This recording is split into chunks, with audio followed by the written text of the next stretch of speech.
পরম করুণাময় অসীম দয়ালু আল্লাহর নামে শুরু করছি।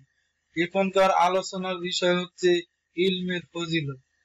আল্লাহ বলেন, অর্থাৎ বলো, হে আমার প্রতিপালক, আমার জ্ঞান বৃদ্ধি করো। সূরা তাহা 114 নম্বর আয়াত। তিনি অন্যত্র বলেন, অর্থাৎ বলো, যারা জানে এবং যারা জানে না তারা কি সমান?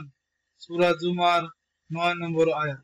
আল্লাহ আরো বলেন, যাদেরকে জ্ঞান দান করা হয়েছে আল্লাহ তাদেরকে বহু মর্যাদায় উন্নত করবে। মুজাদালা 11 নম্বর আয়াত। তিনি অন্য জায়গায় বলেন, অর্থাৎ আল্লাহর বান্দাদের মধ্যে জ্ঞানীরাই তাকে ভয় করে। সূরা ফাতির 28 নম্বর আয়াত।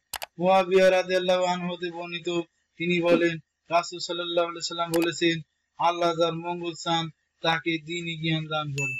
বুখারী। ইবনে মাসউদ রাদিয়াল্লাহু আনহু হতে বর্ণিত, তিনি বলেন, রাসূল সাল্লাল্লাহু আলাইহি সাল্লাম বলেছেন, কেবল দুজন ব্যক্তির ঈর্ষার পাত্র, সেই ব্যক্তি যাকে আল্লাহ ধন সম্পদ দান করেছেন এবং তাকে তা সৎ পথে ব্যয় করার শক্তি দিয়েছেন, আর সেই লোক যাকে আল্লাহ জ্ঞান বুদ্ধি দান করেছেন, যার বদৌলতে সে বিচার ফয়সালা করে থাকে ও তা অপরকে শিক্ষা দেয়। বুখারী ও মুসলিম।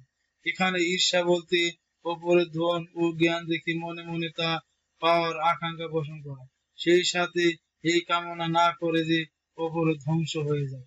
আব্দুল্লাহ ইবনে আমর ইবনে আস রাদিয়াল্লাহু আনহু হতে বর্ণিত, নবী সাল্লাল্লাহু আলাইহি সাল্লাম বলেছেন, আমার পক্ষ থেকে জনগণকে আল্লাহর বিধানে পৌঁছে দাও, শুধু একটি আয়াত হয়। বনী ইসরায়েল থেকে ঘটনা বর্ণনা করো, তাতে কোনো ক্ষতি নেই। আর যে ব্যক্তি ইচ্ছাকৃত ভাবে আমার মিথ্যা বা জাল হাদিস আরোপ করলো, সে যেন নিজ আশ্রয়ে জাহান্নাম বানিয়ে নিল। বুখারী।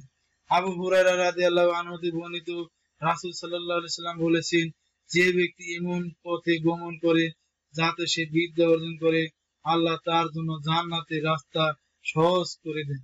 মুসলিম শরীফ। উক্ত রাবী রাদিয়াল্লাহু আনহু হতে বর্ণিত, রাসূলুল্লাহ সাল্লাল্লাহু আলাইহি সাল্লাম বলেছেন, যে ব্যক্তি সৎ পথের দিকে আহ্বান জানাবে সে তার অনুসারীদের সমতুল্য নেকির অধিকারী হবে, তাতে তাদের নেকির কিছুই হ্রাস পাবে না। মুসলিম শরীফ। উক্ত রাবী রাদিয়াল্লাহু আনহু হতে বর্ণিত, তিনি বলেন, রাসূলুল্লাহ সাল্লাল্লাহু আলাইহি সাল্লাম বলেছেন, আদম সন্তান যখন মারা যায় তখন তার 3 প্রকার আমল ছাড়া অন্য সব রকম আমলের ধারা বন্ধ হয়ে যায়। সদকায়ে জারিয়া, বহমান দান, খয়রাত, মসজিদ নির্মাণ করা, কূপ খনন করে দেওয়া ইত্যাদি।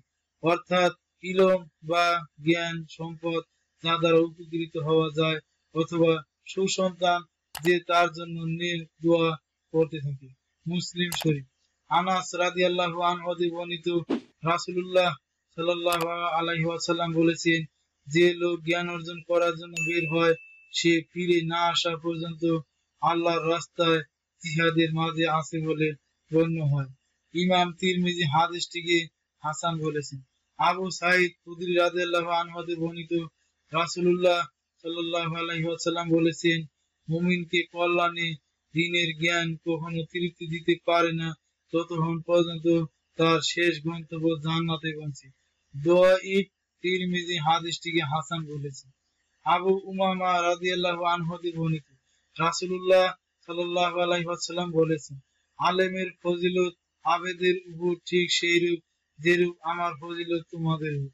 তারপর আল্লাহ রাসূল সাল্লাল্লাহু আলাইহি ওয়াসাল্লাম বললেন, নিশ্চয় আল্লাহ তার ফেরেশতাকুল, আসমান জমিনের সকল বাসিন্দা, এমনকি গর্তের মধ্যে পিঁপড়ে এবং পানির মধ্যে মাছ পর্যন্ত মানব মণ্ডলীর শিক্ষাগুরুদের জন্য মঙ্গল কামনা ও নেক দোয়া করে থাকে।